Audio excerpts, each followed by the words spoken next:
Hello learners, welcome to a new lecture and today's topic is subject verb agreement और आज हम देखेंगे around 20 rules subject verb agreement के कि किस तरह से ये इम्पॉर्टेंट है सेंटेंस स्ट्रक्चर करेक्ट होने के लिए ग्रामेटिकली।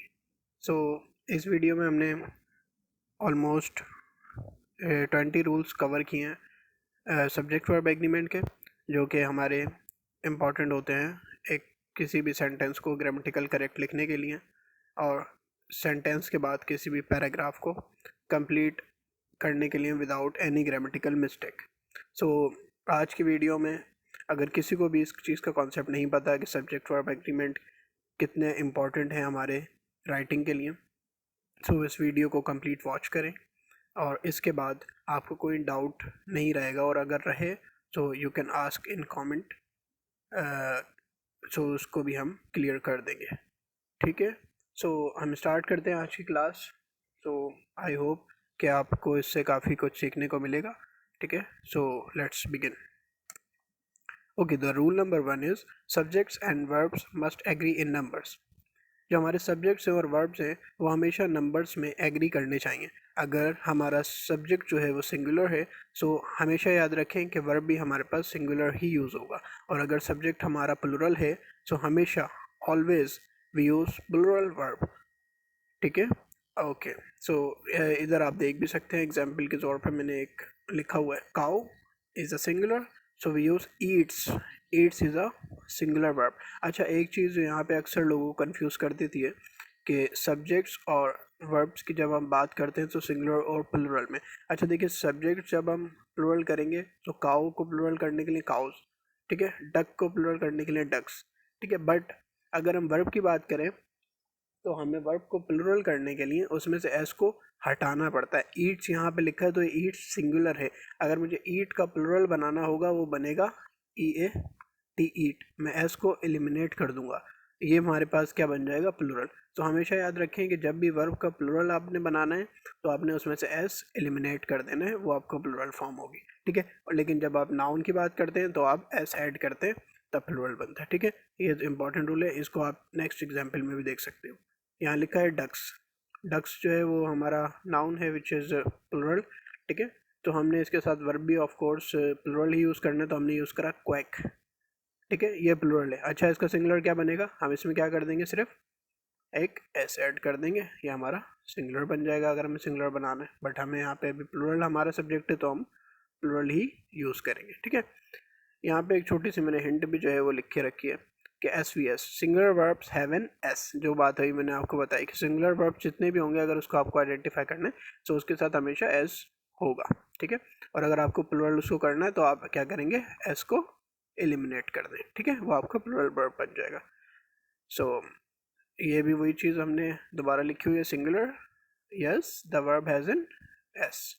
ठीक है, singular no the S has to go, जो बात मैंने आपको पॉइंट अभी समझाया। ठीक है, आई होप ये पॉइंट आपको समझ आ गया हो। ये मोस्ट इम्पॉर्टेंट जो है वो पॉइंट है कि सब्जेक्ट्स और वर्ब हमेशा जो है नंबर्स में एग्री करेंगे आपस में। ठीक है, so let's move to the point number 2। The point number two is don't get confused by the words that come between the subjects and verb. अच्छा, यहाँ पे एक सेंटेंस क्या लिखा है, इससे आपको ज़्यादा बेहतर समझ आएगा। The detective who was called to the case is usually very good. अच्छा, ये जो चीज़ यहाँ पे सारी लिखी है ये पूरी, इससे सेंटेंस पे कोई इम्पैक्ट आ रहा है अगर आप इसको देखो, नहीं। ये सिर्फ एक इन्फॉर्मेशन आपको जो है वो मज़ीद थोड़ा सा इन्फॉर्मेशन जो है वो आपको दे रहा है कि जी जिसमें केस में जिसको बुलाया गया था उस डिटेक्टिव की बात हो रही है यहाँ पे। इज़ यूजली वेरी गुड, तो ये हमारा जो सब्जेक्ट है वो क्या है, detective. This is our subject. So हमने सब्जेक्ट के अकॉर्डिंग वर्ब यूज़ करना है। वर्ब हमारा क्या है, इज़। सो इज़ हम सब्जेक्ट हमारा सिंगुलर है, ठीक है, तो वर्ब भी हमने सिंगुलर ही यूज़ करा।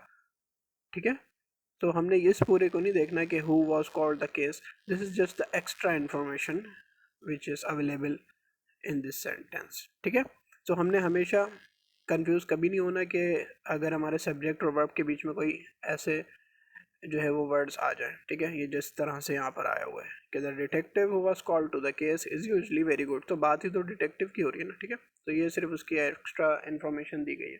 ठीक है, या फिर यहाँ पे कुछ और भी लिख सकता था मैं, who was very good in his job, who was honest, ठीक है। तो ये इट्स जस्ट अ इंफॉर्मेशन, ठीक है, इसके उस पर आपका इम्पैक्ट कुछ भी नहीं आना, ठीक है। ये हो गया हमारा point number second. Now move to the point number 3। Prepositional phrases between the subjects and verbs usually do not affect the agreement, ठीक है। अच्छा, ये थोड़ा सा इंपॉर्टेंट रूल है। अब यहाँ सेंटेंस अगर आप देखो, the biker in this race is very competitive, ठीक है। अब बात किसकी हो रही है यहाँ पे, सब्जेक्ट हमारा क्या है, biker, this is our verb, ठीक है। तो ये जो हमारे पास पूरा ये बीच में लिखा है, इसको हम कहते हैं प्रीपोजिशनल फ्रेज, ठीक है। ये क्या बता रहा होता है, एक सिर्फ जो है वो आपको सेंटेंस में बता रहा होता है कि जो बाइकर है वो कॉम्पिटिटिव है, ठीक है, लेकिन वो कहाँ कॉम्पिटिटिव है, इस रेस में। ये सिर्फ एक्स्ट्रा उसको इन्फॉर्मेशन जो है वो ऐड कर रहा है, ठीक है। The biker in this race is very competitive, ठीक है।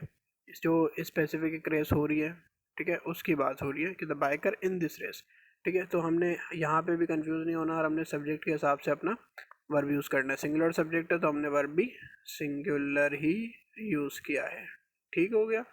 नाउ अब यहाँ पे अगर देखो आप, द बाइकर्स, ठीक है, ये प्लुरल हो गया, the bikers in this race are very competitive. अब सेंटेंस पूरा सेम है, ठीक है, हमने सिर्फ सब्जेक्ट्स को क्या कर दिया है, ये हमारा प्लुरल हो गया। और अब आप देखोगे जब ये प्लुरल हो गया तो हमने वर्ब भी जो है वो कौन सा यूज़ कर लिया, वर्ब भी हमने प्लुरल ही यूज़ करा है, ठीक है। ये प्लुरल हमारा वर्ब है, आर इज हमारा सिंगुलर वर्ब है, ठीक है। तो बाइकर्स हो गया, तो bikers is a plural subject, so हमने उसके अकॉर्डिंग प्लुरल वर्ब यूज़ करना है, ठीक है। वो फर्स्ट रूल हमेशा आपने माइंड में रखना ही है, वो ऑलमोस्ट हर सेंटेंस में हर जगह आपको बहुत हेल्प जो है वो करेगा, ठीक है। So now let's move to the point number 4। Point number 4 is, if a sentence starts with there or here, the subject will always be placed after the verb। अगर सेंटेंस में there या फिर here आ जाता है तो जो हमारा subject है वो हमेशा कहाँ प्लेस्ड होगा, वर्ब के बाद, ठीक है। हम कभी भी सेंटेंस there या फिर here से स्टार्ट हो रहा है तो जो हमारा सब्जेक्ट है वो हमेशा वर्ब के बाद प्लेस्ड होगा। मोस्टली हम सब्जेक्ट को वर्ब से पहले प्लेस करते हैं, बट अगर सेंटेंस हमारा देयर या फिर हेयर से स्टार्ट हो रहा है, ये याद रखिएगा, तो हम सब्जेक्ट को हमेशा प्लेस्ड करेंगे वर्ब के बाद। अब इसको हम सेंटेंस से भी देख लेते हैं। देयर, अब देखो देयर से स्टार्ट हो रहा है, there is a meeting today, ठीक है। तो ये हमारा क्या है, सब्जेक्ट, और ये हमारा वर्ब, ठीक है। देखो वर्ब पहले आया और ये क्या है, हमेशा जिसकी बात हो रही है, मीटिंग की बात हो रही है, ठीक है, ये हमारा सब्जेक्ट। सो देयर से स्टार्ट हुआ तो हमने वर्ब, अच्छा वर्ब जो है वो हमने किसके अकॉर्डिंग ही रखना है, सब्जेक्ट के अकॉर्डिंग ही रखना है, ठीक है। मीटिंग यहाँ सिंगुलर है तो हमने सिंगुलर यूज़ करा है, ठीक है। अब सेकंड सेंटेंस अगर आप देखो, here are the results from this past month, ठीक है। अब ये हेयर से स्टार्ट हो रहा है, हमने रूल पढ़ रखा है कि जी देयर और हेयर से जो भी सेंटेंस स्टार्ट होगा तो उसमें सब्जेक्ट जो है वर्ब के बाद प्लेस्ड होगा। तो ये हमारा पहले सबसे पहले आ गया वर्ब। अब वर्ब जो आएगा वो किसके अकॉर्डिंग आएगा, इसके अकॉर्डिंग। ये देखो ये प्लुरल है, ऐसे यहाँ आ रहा है, यहाँ पे ऐसा आया हुआ है, तो इसका मतलब है रिजल्ट्स प्लुरल सब्जेक्ट है हमारा। तो प्लुरल के अकॉर्डिंग यहाँ पे वर्ब कौन सा यूज़ होगा, are, because are is plural. So वो रूल तो यहाँ पे भी चल रहा है कि जिससे एग्री करना चाहिए सब्जेक्ट और वर्ब को नंबर्स में, ठीक है। So here are the results from this past month, इसको मैं ऐसे नहीं लिख सकता, here the results are from this past month, ये गलत हो जाएगा। सो वर्ब को हमेशा पहले अगर देयर या हेयर से स्टार्ट हो रहा है उसके बाद फिर सब्जेक्ट, ठीक हो गया। आई होप ये पॉइंट भी क्लियर हो गया होगा। सो इसके बाद हम मूव करते हैं हमारे नेक्स्ट पॉइंट पे।